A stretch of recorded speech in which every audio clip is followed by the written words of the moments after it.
আসসালামু আলাইকুম। দূরে কাছে যে যেখানে বসে এই মুহূর্তে ভিডিওটা দেখছেন তাদের সবাইকে মাহফুজা কিচেন বিউটিতে ওয়েলকাম।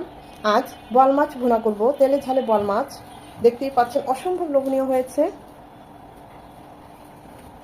খুবই সহজ, অল্প মশলা অল্প তেলে, বাটা মশলা আজকে রান্নাটা করেছি, আরও টেস্ট হয়েছে। আমি কিভাবে আজকে বোয়াল মাছটা ভুনা করব সেটাই আজকে আপনাদের সাথে শেয়ার করব।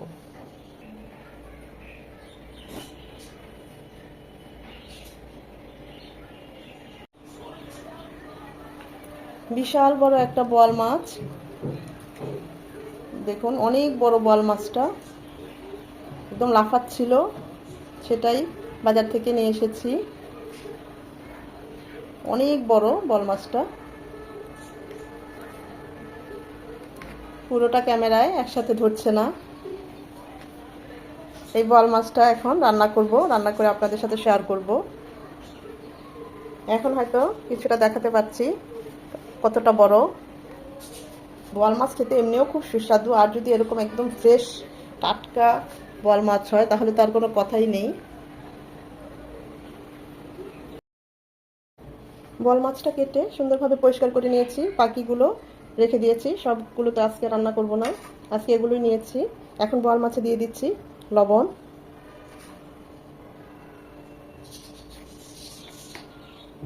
সামান্য হলুদ গুঁড়ো, আর দিয়ে দিব লেবুর রস।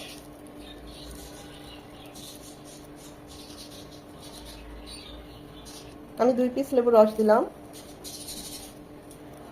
এটা হচ্ছে বাতাবি লেবু, মানে রস কম কিন্তু ফ্লেভার বেশি, তাই 2 পিসই দিলাম। ধোয়ার সময় 1 পিস দিয়ে ধুয়েছি, কারণ বোয়াল মাছে একটা যে ফ্লেভার থাকে সেটা দিয়ে ভিজিয়ে নিয়ে তারপরে ভালোভাবে ধুয়ে আবার মাখিয়েও নিলাম। এতে হবে কি, অনেকটাই ফ্লেভারটা চলে যাবে। যারা বোয়াল মাছ খেতে চান না এই ফ্লেভারটার জন্য, একটা ওর যে আষ্টে একটা গন্ধ, এইভাবে মাছটা একটু লেবুর রস দিয়ে ধুয়ে আবার আরেক পিস লেবুর রস দিয়ে মেখে নেবেন, দেখবেন অনেকটাই আষ্টে গন্ধটা চলে যাবে।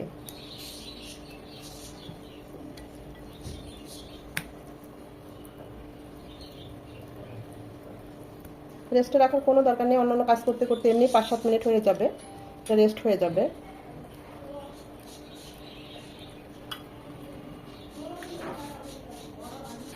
বোয়াল মাছটা ভাজার জন্য প্যানে দিয়ে দিচ্ছি সয়াবিন তেল। তেলটা গরম হয়ে এসেছে, মাছগুলো তেলের মধ্যে দিয়ে দিচ্ছি।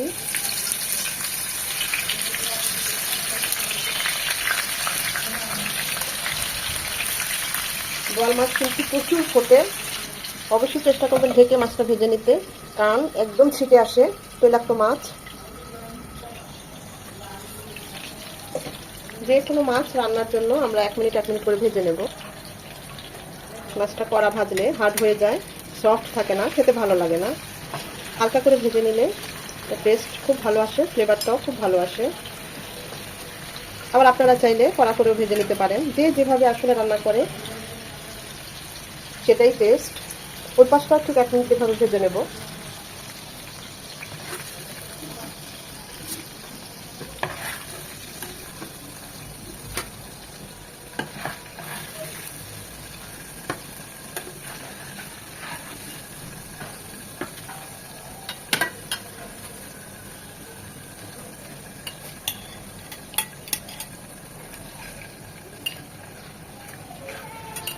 আঁশবিহীন মাছগুলো আঁশযুক্ত মাছ থেকে একটু বেশি টেস্টি হয়, এটা হয়তো অনেকেই জানেন না, নতুন যারা তাদেরকে বলছি। যে কোনো আঁশবিহীন মাছ দেখবেন যেগুলো আঁশ আছে সেগুলো থেকে এগুলো অন্যরকম টেস্ট।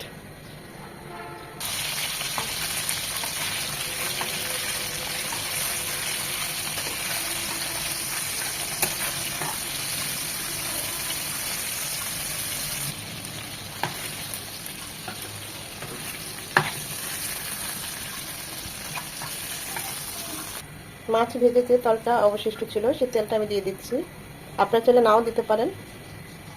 এছাড়াও আমি আরও এক্সট্রা 1 চামচের মতো তেল দিয়ে দিলাম। তেলটা গরম হয়ে এসেছে, দিয়ে দিচ্ছি 2টো তেজপাতা আর 2টো শুকনো মরিচ।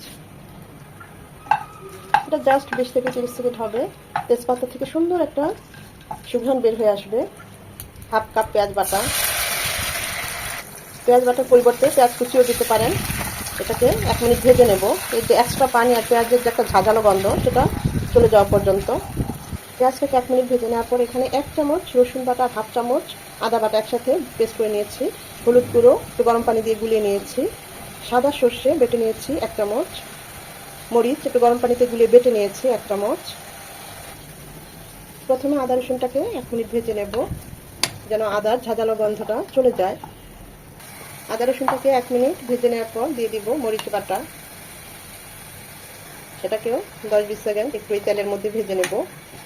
মরিচটা তেলে ভেজে নিলে কালারটা খুব সুন্দর আসে।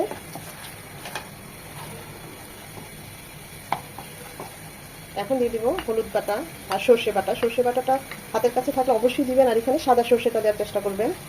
সব কিছু আবার 1 মিনিট তেলের সাথে খুব ভালোভাবে ভেজে কষিয়ে নেব। এই সর্ষে বাটার হলুদের সাথে সামান্য একটু লবণ দিয়ে দিবেন, এতে করে সর্ষেটা তেতো হবে না।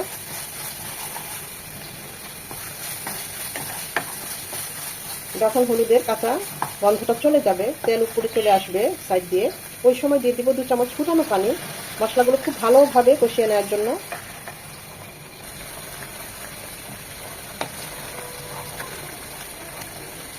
মশলাটা যত ভালো কষানো হবে রান্নার টেস্ট তত ভালো হবে।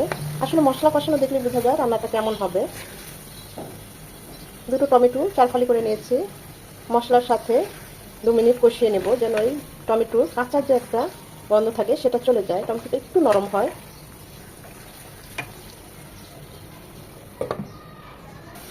টমেটোটা ভালোভাবে কষিয়ে নেওয়ার পর এখন দিয়ে দিব বোয়াল মাছগুলো।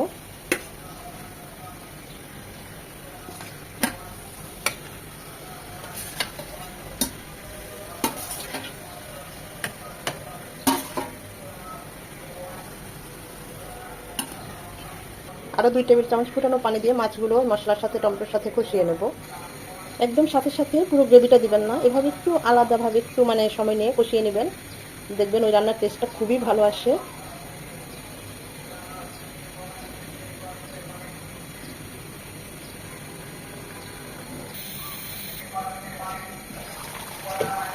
যখন মশলার সাথে মাছগুলো একদম মাখো মাখো হয়ে যাবে,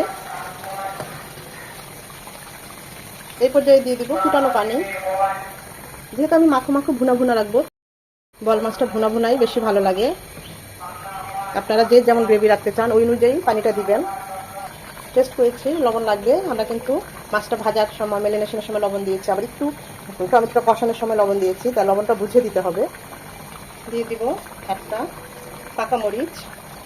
এখন এই সিজনে এই মরিচগুলো পাওয়া যায়, এটা কিন্তু অনেক টেস্ট এই ধরনের মরিচগুলো। আমি তো বেছে বেছে নিয়ে আসি। দিয়ে দিচ্ছি পেঁয়াজ কলি 5-6 টুকরো। মাছগুলো ঝোলের মধ্যে ডুবে আছে, তাই আর উল্টে দিলাম না। এটা কুক হবে 8 থেকে 10 মিনিট। টেস্ট করেছি, সব ঠিক আছে। ঝোলটা আর একটু টানাবো। এই পর্যায়ে দিয়ে দিচ্ছি 1/2 চামচ ভাজা জিরে গুঁড়ো। এটা দিয়ে 2 থেকে 3 মিনিট ঢাকা দিয়ে রান্না করে নেব। এই রেসিপিতে আপনারা পাঙ্গাস মাছটাও রান্না করতে পারেন, অসম্ভব ভালো হয় এই একই রেসিপি ফলো করে, বা আইড় মাছ। এখন দিয়ে দিব ধনেপাতা কুচি।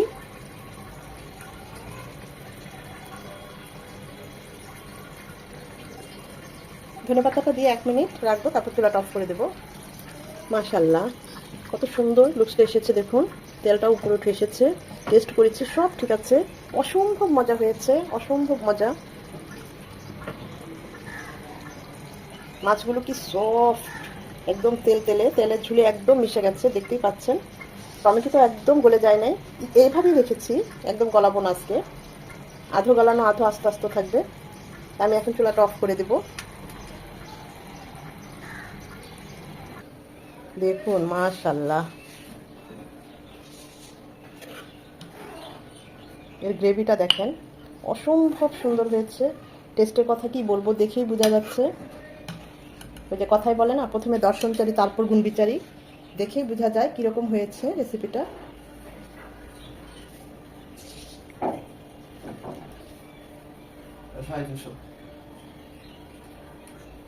ভিডিওটা ভালো লেগে থাকলে এভাবে বাসায় ট্রাই করতে পারেন, আর যদি ট্রাই করে থাকেন আমাকে কমেন্ট করে জানাবেন। একটা লাইক তো অবশ্যই দিবেন, কারণ এই আপনাদের একটা লাইক পরবর্তী ভিডিও করতে আমাকে উৎসাহিত করে, সাহায্য করে। ফ্রেন্ডস অ্যান্ড ফ্যামিলির মাঝে বেশি বেশি করে শেয়ার করে দিবেন, যেন তারাও এরকম সহজ সহজ মজার রেসিপি দেখার সুযোগ পায়। সময় নিয়ে যারা এতক্ষণ এই ভিডিওটা দেখেছেন তাদের সবাইকে আন্তরিক ধন্যবাদ।